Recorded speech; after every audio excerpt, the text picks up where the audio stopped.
Jason, I want to pass it over to you. Thank you, Dr. Ray, President Ray, for that great introduction. I appreciate that. And thank you to Lisa and to Kim Schultz and everyone who worked together to make my presence here today possible. I truly appreciate the honor and opportunity to come back. I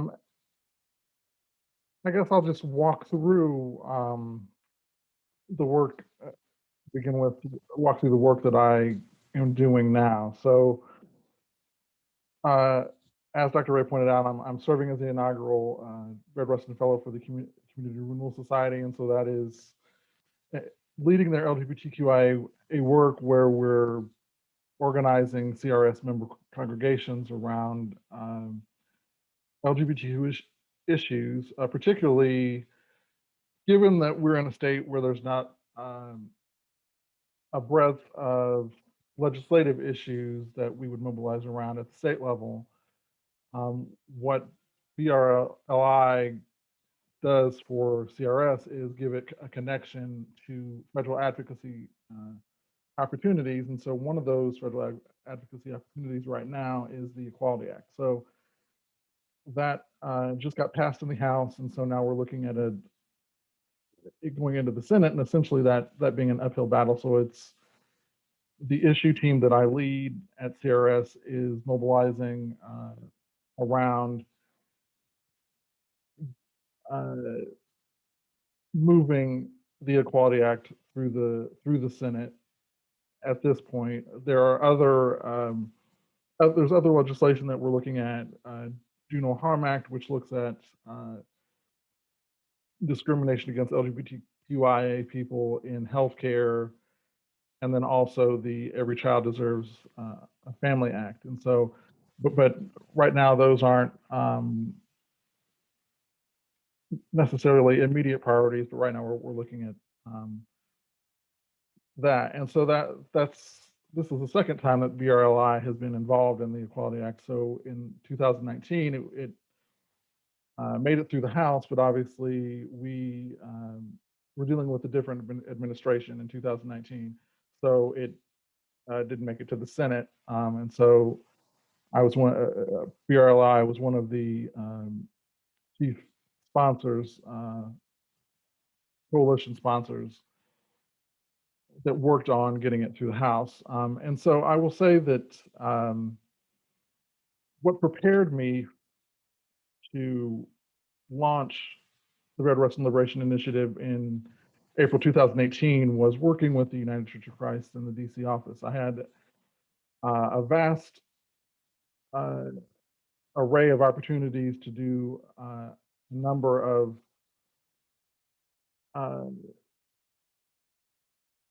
things in relation to advocacy. My major focus had been on healthcare because at that time we were looking at specifically the summer of 2017, the Affordable Care Act was under attack. The Republicans were trying to pass get rid of the ACA in order to facilitate getting their tax cut. But thankfully, being able to work alongside the Washington interreligious staff community, which the UCC is a part, I was able to work alongside a lot of coalition members to, for example, participate and help organize a 24-hour vigil on Capitol Hill that included coordinating speeches by John Dorhauer, Reverend Tracy Blackman, and given that it was happening right before Synod, we were able to, try to make a conscious effort to include local church pastors in giving them an opportunity to raise their voices as well. Because while the national setting, their voice is very, very important, I have a passion for lifting up voices of those who are at the local level that are also doing the work. And so that was one of the things we did. I also had opportunities to do a couple or more speeches around healthcare advocacy. One was in conjunction with the Poor People's Campaign And some of the other opportunities, I will say, I will really give credit to a person who served as a mentor to me. Well, two people that served as a mentor to me in another organization, Network Lobby for Catholic Social Justice. So the director, Sister Simone, who will be stepping down effective March 19th, just really served as a mentor, really welcomed me into the healthcare work, because that's something that she is known for, if you're familiar with Nuns on the Bus. So thankful for her to welcome me into that work and to mentor me, and working alongside a colleague, Laura Peralta Filty, who was a colleague that I worked with, and she really helped me hit the ground running around policy advocacy, policy strategy in relation to um, House and Senate advocacy strategies, because there are different strategies that you use for each body, given the makeup and the dynamics, be it the dynamics of each house, but then the dynamics, obviously, in relation to what administration you're dealing with.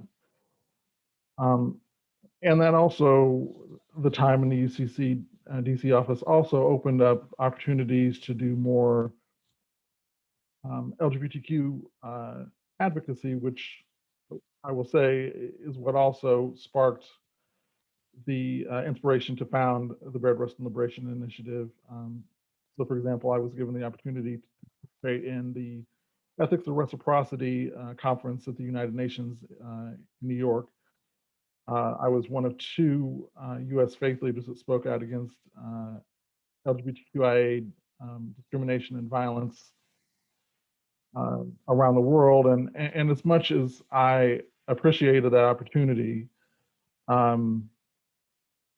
I will say it was I felt like I walked away with more than I brought. To be um, surrounded by individuals who, while yes, we here in America as LGBTQIA people and also Black people um, face great threats to our safety, listening to the stories of my now siblings from around the world talk about the threats to their lives for being who they are, really impressed upon me. In as much as I must acknowledge that America still has a ways to go before it's great, um, I still have more privilege than some of my siblings that I had an opportunity to meet. And I guess having talked about those opportunities and to serve in that space, to serve in CRS, to now serve as the vice president of Mrs. EJ. The only thing I can say is that I would not have those opportunities, and I would not be speaking to you today had it not been for the impact of Chicago Theological Seminary. When I was called at 6 in a conservative evangelical church in Urbana, Illinois, actually called twice, because God called me the first time and I thought I was hearing voices even at 6. And God had to call me twice, be like, okay, you heard me the first time. And then being in a space that was not only homophobic, but then give you a painting of this church, it was kind of a moral majority meets a wish version of a moral majority church, and predominantly white. And so I struggled with varying levels of racism from a church family that allegedly loved me, in addition to the homophobia, and was lulled into this idea that I couldn't do ministry because I was too fabulous. And so I let those messages drown out the still speaking voice that was telling me that I belonged in ministry. And so I negotiated with God, because we all know that works. And got my journalism degree at the University of Illinois, and decided I was going to use journalism as a ministry. And God allowed me to do that, but also made sure that she left theological breadcrumbs along the way to just remind me that I was still being called. My first was being interviewed by the Ottawa Daily Times, or I was working for the Ottawa Daily Times, and I interviewed a UCC pastor, and she mentioned something about open and affirming and gay people being allowed to go to church. And I was like, what's that about? What are you talking about? Oh, it's almost like, what are you talking about, Willis?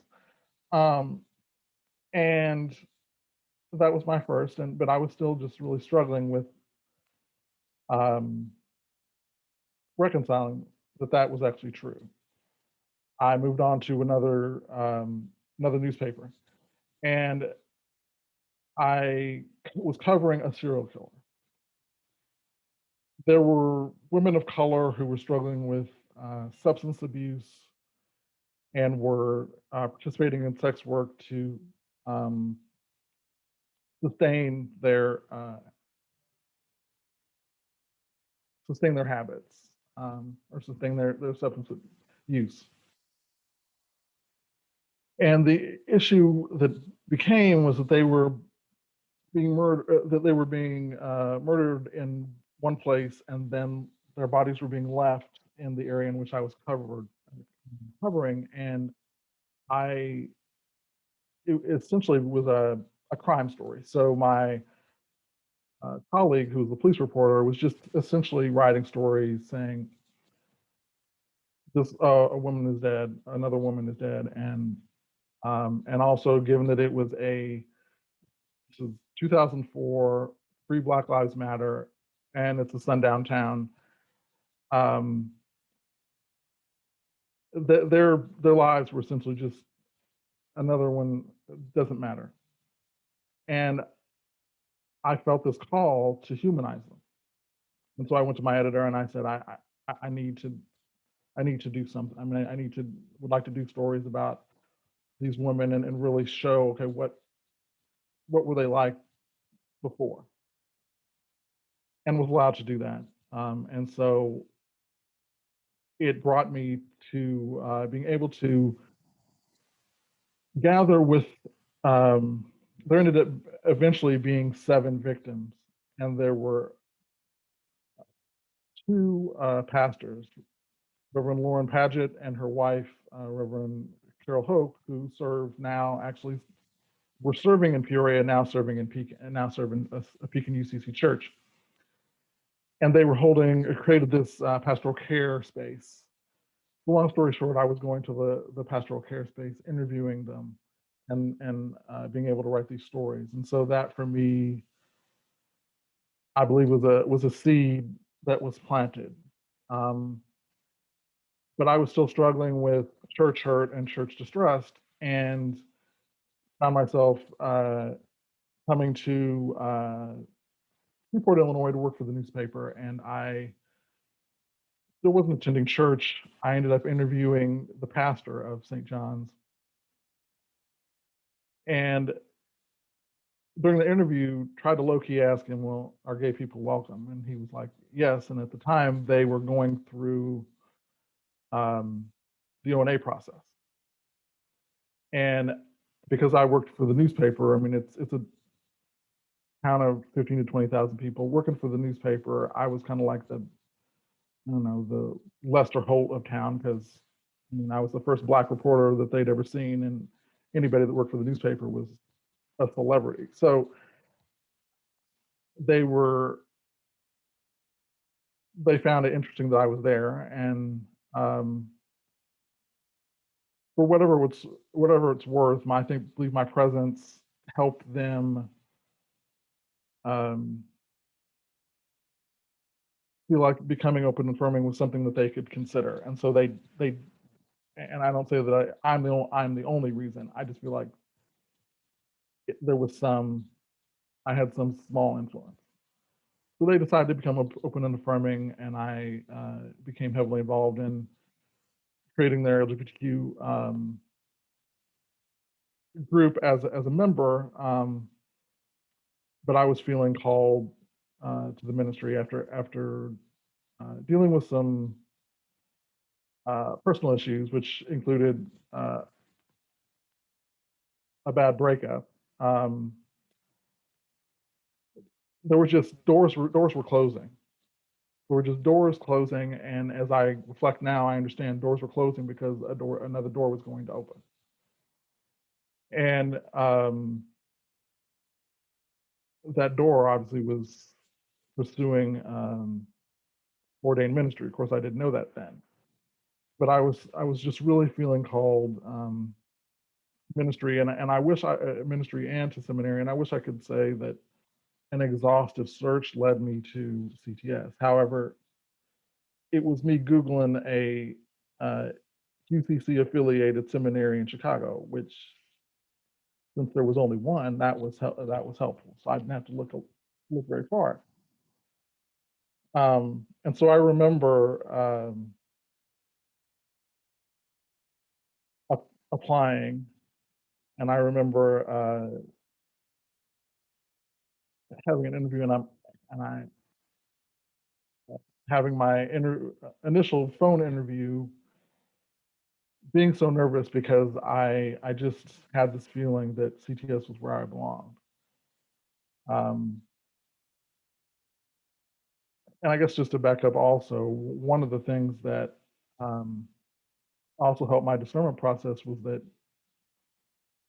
before I got to the application process, the church had went on retreats, and we ended up going on a retreat to Cincinnati Mound, which is to the Dominican or Franciscan, but a monastery. And I spent there used that time at the retreat to discern, and it was an interesting experience. I was walking. You have to walk past rows and rows and rows of headstones of sisters on the way to the labyrinth, the walking labyrinth.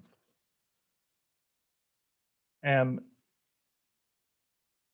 as the first time I walked past them, and I was consciously thinking, having this worry about committing myself to lifelong ministry, and then glancing over and seeing rows of people who had done that already.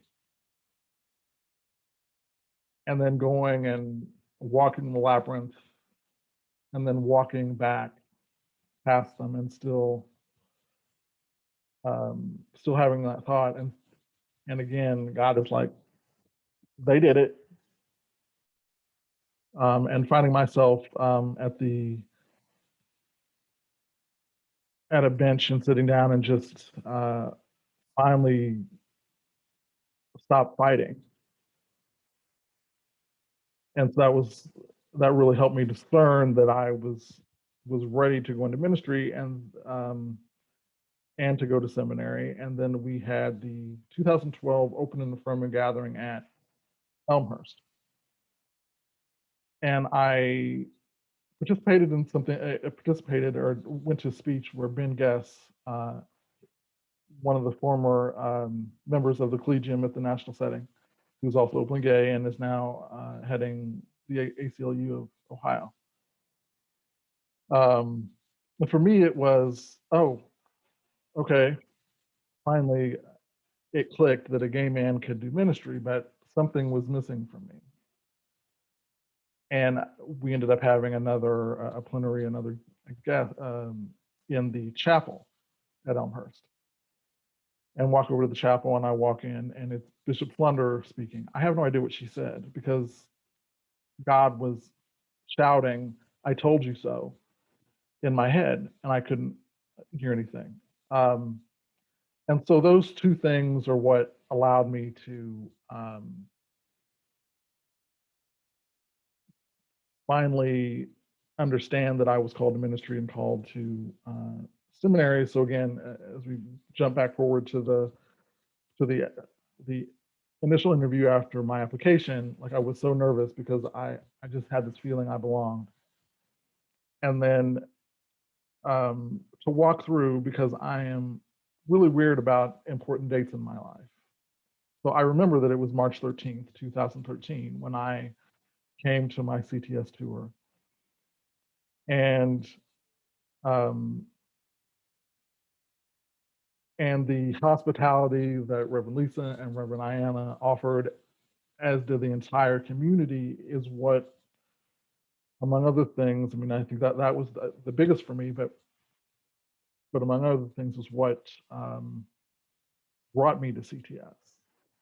What brought me through those doors on September 3rd, 2013. My pastor, Reverend Dr. Donnelly Dutcher, became a real mentor who walked me on this ministry journey, on this ordination journey. And uh, he and his wife, Sandy, actually brought me to, I thought I was going to make it through this without crying, but I guess not. Anyway,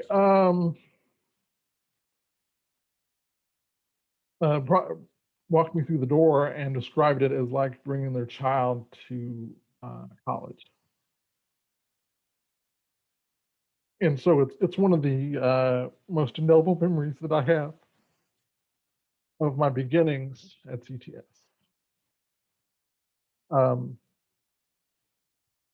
And I will say that my time at CTS, there are so many ways, so many things to talk about when I talk about how CTS has shaped me and prepared me to do what I do and to be authentically me.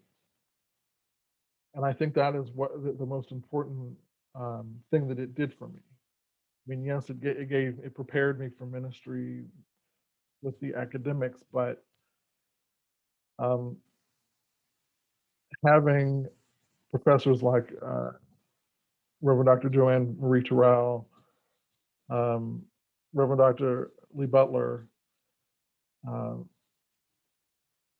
Ted, um, other professors, and I know I'm risking naming just three, but those initially helped me helped affirm my all the identities that I brought to CTS. Helped me understand that I was fabulously black, and there wasn't fabulously black, and there wasn't anything wrong with that. And that is what gave me the strength and the confidence to flourish at CTS. And so I'm and to take all the opportunities that CTS had to offer. John Thomas giving me the opportunity to fly to Texas, to Dallas to preach, and give me another lifelong friend at Middleton. The opportunity to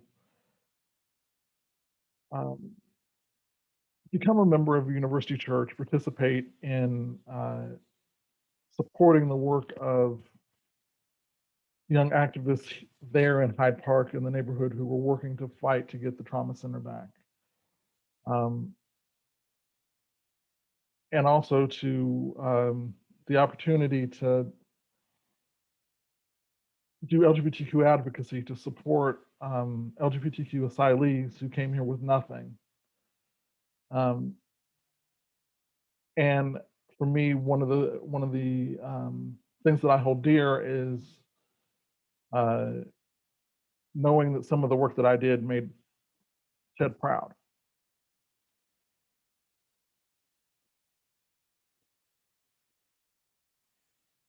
And one of the honors that I will forever hold is being a Castaneda awardee. I think that's second to my diploma, or at least equal. And so I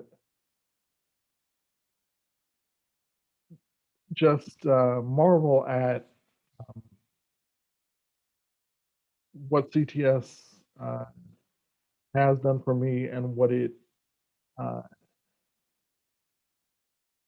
can do, because it deserves a great amount of credit for where I've been able to travel.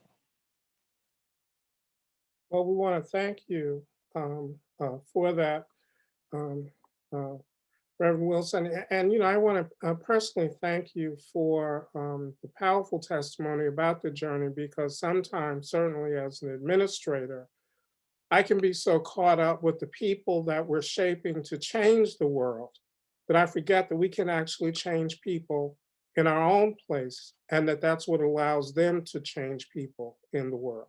So thank you once again for that. I'm going to step back now, and I'm going to invite Professor Ringer and you to perhaps join in a conversation for the next 20 minutes or so. So please. First of all, Reverend Wilson, it's such a pleasure to have you. Thank you for your presence, your authenticity, and vulnerability. And I want people to know that you can survive constructive. You can see that Jason is intact. He looks well. My first semester here at CTS was when Jason was in constructive. So it's wonderful to have you.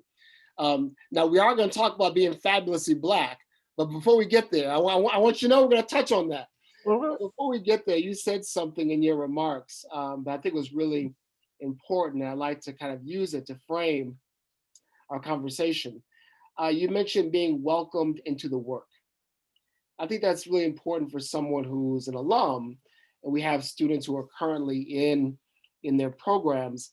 And given the way in which you've carved out your own kind of path, and given the way that ministry is changing so much, what advice do you have for our current students in thinking about non-traditional forms of ministry? I think the most important thing is to be able to articulate why you're called to that non-traditional setting. Mm-hmm. Because my ordination journey was an interesting one, in part because we have denominations who have a set idea of what ministry is supposed to look like.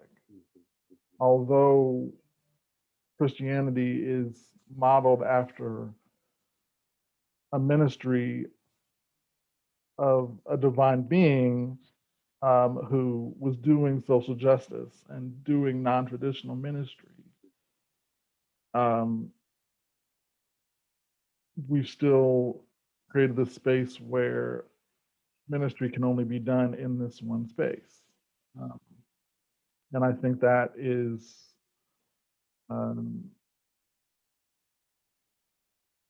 I think that's, and it's been a struggle for individuals, for example, committees on ministry, for example, that's the context they understand, and so that's how they work. And so I think in preparation, whether you're a UCC or some other denomination, be prepared to be able to articulate why it is you're called to this non-traditional ministry, and how it connects to furthering the wider ministry, and then also as they prepare, also seek out or be observant of examples of non-traditional ministry. So when I walked in the CTS on March 13th, 2013, I was met with by two people who were ministering in a non-traditional way. Reverend Zook is an example of ministering in a non-traditional context. And I hope she doesn't mind me using her as an example, but for me, that was the example that one of the examples that I looked at of like, okay, so ministry doesn't just happen in the church. And so that was helpful. And so I think that's one of the things I would encourage students to do that. And you've talked a lot about your advocacy work. I was wondering if you could share a little bit about your activism that you were engaged in while you were at CTS. I know you were part of a number of campaigns and organizations. Can you share a little bit about that work and how that also contributed to the current work that you're doing? So when one of the things first things I got involved in, so the trauma center, because I didn't joined University Church my first week I was in Chicago, and connected with another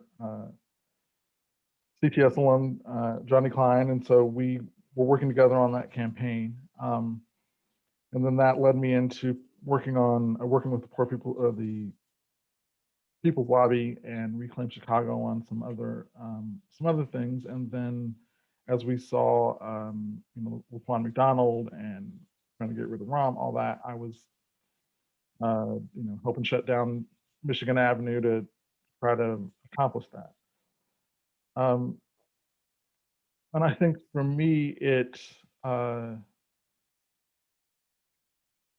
came without any community organizing training, any social justice training. I mean, I took the opportunity to take the class with Rami when he was offering it.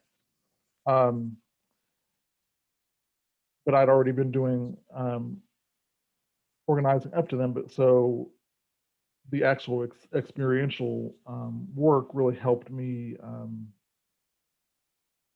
help prepare me for what some of the advocacy I did now, because I think that a lot of the organizing for actions, etc., it prepared me for that. But as so yes, I'm sorry, so that's how it kind of prepared me for my work now. And can you share, you mentioned LaQuan McDonald, you mentioned your work at the United Nations when you were hearing about your siblings across the world and how their lives were being threatened. And can you just talk about what it means to do public ministry and having to carry, if you will, so many heavy social issues, and thinking about what self-care means in terms of doing public ministry in a way that's sustainable? Talk to us about that.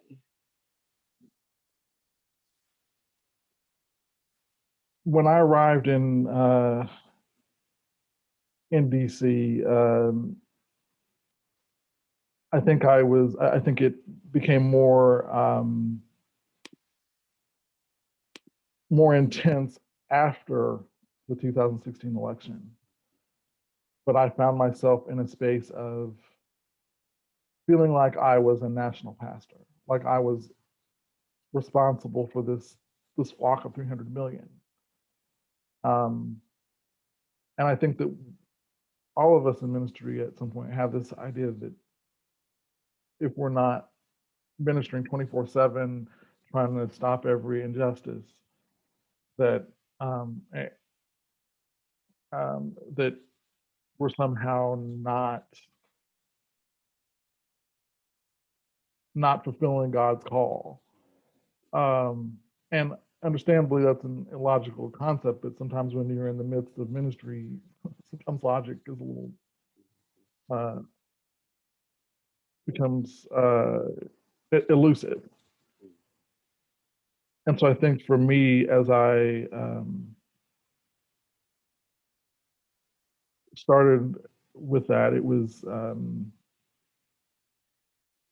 it started being very, very, very, very difficult. And I think it grew really difficult as we got deeper into the last administration. And but I think for me, it had to come down to ministry is really difficult if you're dead. And so,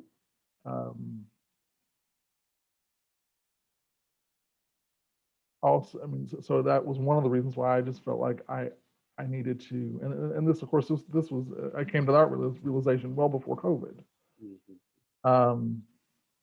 But then as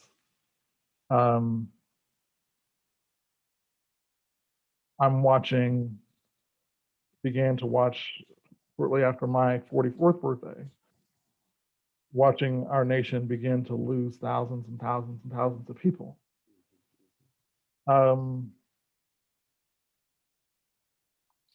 It just, every loss, a couple of whom I felt personally, just reminded me that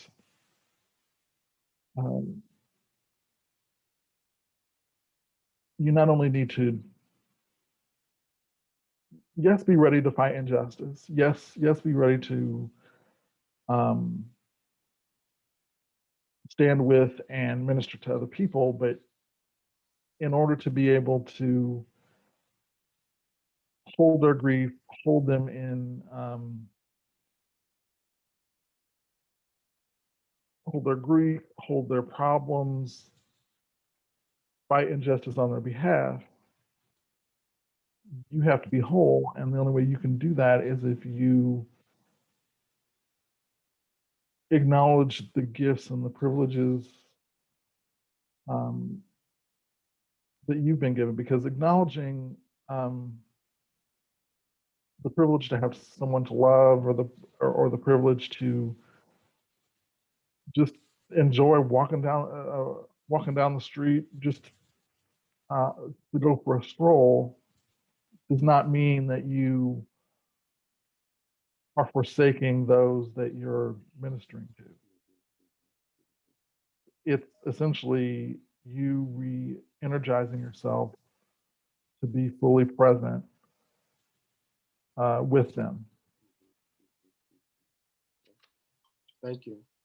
In thinking about being fully present, you and I have had a chance to talk about what it means to think about the relationship between your identity and who you are as an ordained minister. Can you talk a little bit about, share with us about kind of being authentically you, but also representing something larger than yourself, and some of both the challenges and opportunities that you've experienced? I mean, I think we all, particularly social justice minded ministers, I think, and I think we're all social justice minded ministers, but kind of walk out of the CTS in particular, ready to change the world, and watch out, world, here I come. But sometimes our prophetic imaginations and prophetic messages, people aren't ready to hear those. And so it's been, it's something I think I struggled with once I got to DC, because I was ready to, like, I'm okay, let's do this. I'm ready to, turn over some tables, like, I'm ready. but it, particularly in DC, because it's the dynamics of the legislative branch kind of dictate how the advocacy groups respond to things, meaning that you have to be more diplomatic and you have to be ready for incremental change. I still believe incremental change is the tool of white supremacy. However, sometimes you got to deal with realities. And so I had to learn to be prophetically diplomatic in certain areas. And so that, but it's. I mean, I didn't say I have succeeded 100%, and we're still working on that. But it's a process, and so I think that's been one of the things that I would also encourage students now to ponder as to how to find ways to be able to diplomatically read people. So there are certain, so if I hear you correctly, there are certain tables that need to be turned over, but there are other ones you may want to sit down and have a conversation, or at least a dialogue. Right. So,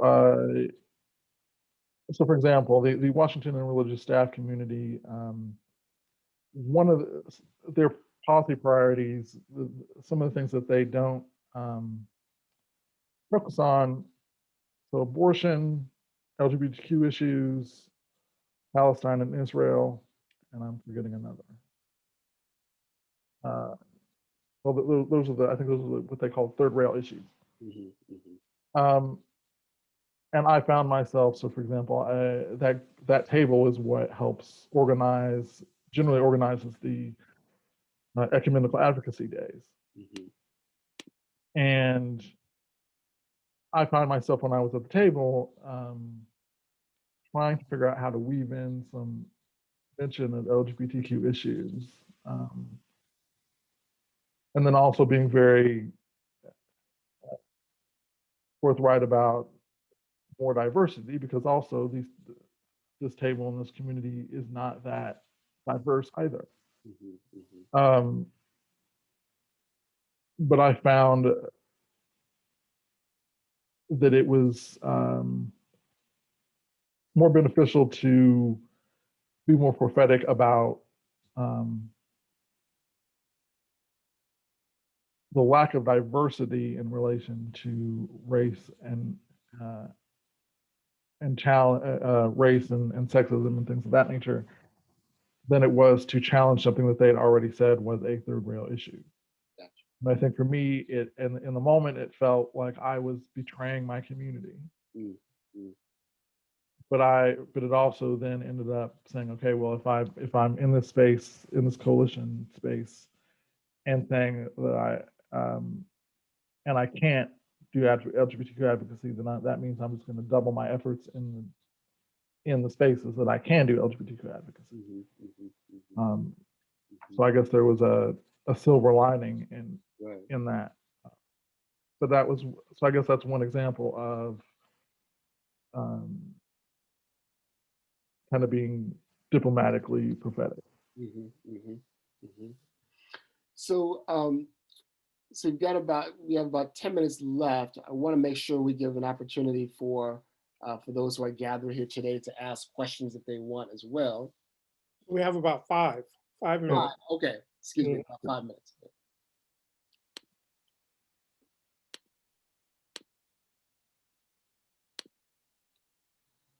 So are there any questions from those who are gathered?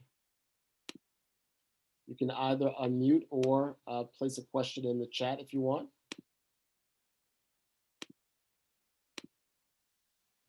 One of the things that James Cone used to talk about was the reason that Martin Luther King was successful was because of the presence of Malcolm X, because people knew that there was the other brother that they would have to deal with. if they didn't deal with the diplomat. So who's your other brother folk realize that they have to deal with if they don't deal with you in your diplomacy?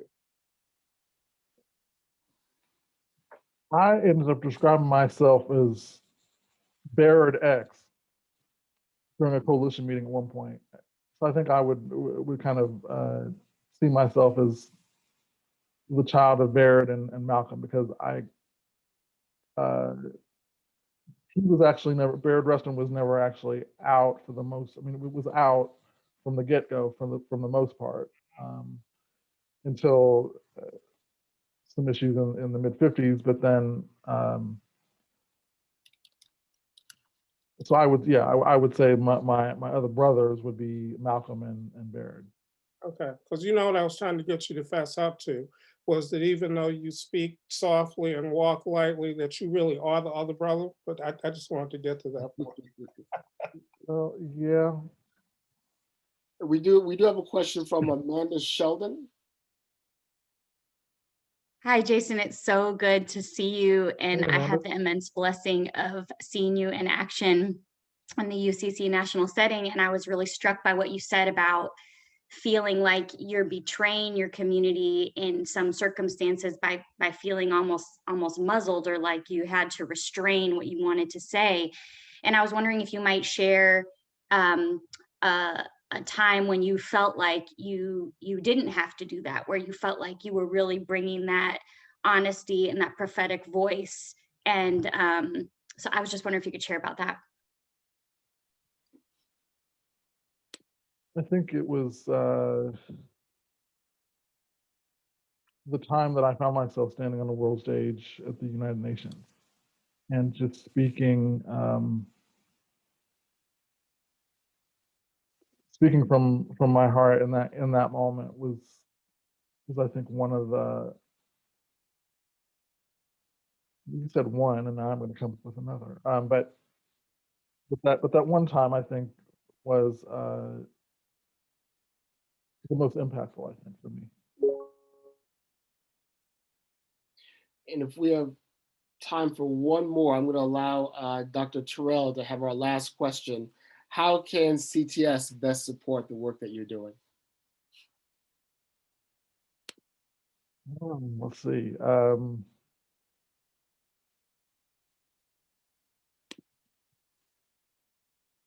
As I share information about some of the policy priorities we have around the Equality Act, and then there's some other policies that we'll be looking at. So there's the H1, and then as or President Ray raised, these attacks on voting rights. So just because I'm focusing on all of those, and so just think helping raise awareness about the policies that we're working on is one way to support that work.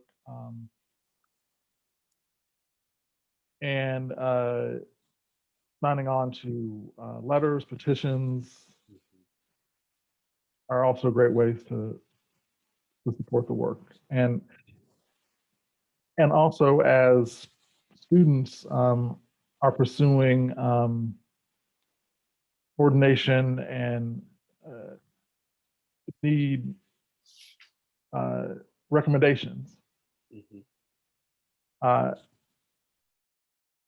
for them also for their committees, how their non-traditional ministry is vital to the work of God and or the work of whatever deity that their faith tradition is connected to. Great. I would certainly like to thank both of you for a very enriching conversation. And Reverend Wilson, I'd like to thank you in particular, because I know this is going to sound terribly old-fashioned, but you give many of our students something to aspire to. And I think that that is so important, particularly when you are in the thick of trying to get through courses, you're getting zoomed out, you're wondering, what the hell am I doing here? To actually have someone that can remind you and something that they can aspire to. So I just want to personally thank you for that, because I think you exemplify what is the best of what CTS tries to do in the world. So thank you. And Thank you thank so you, much. Dr. Ringer, for wonderful conversation and engagement. So I Thank you. just have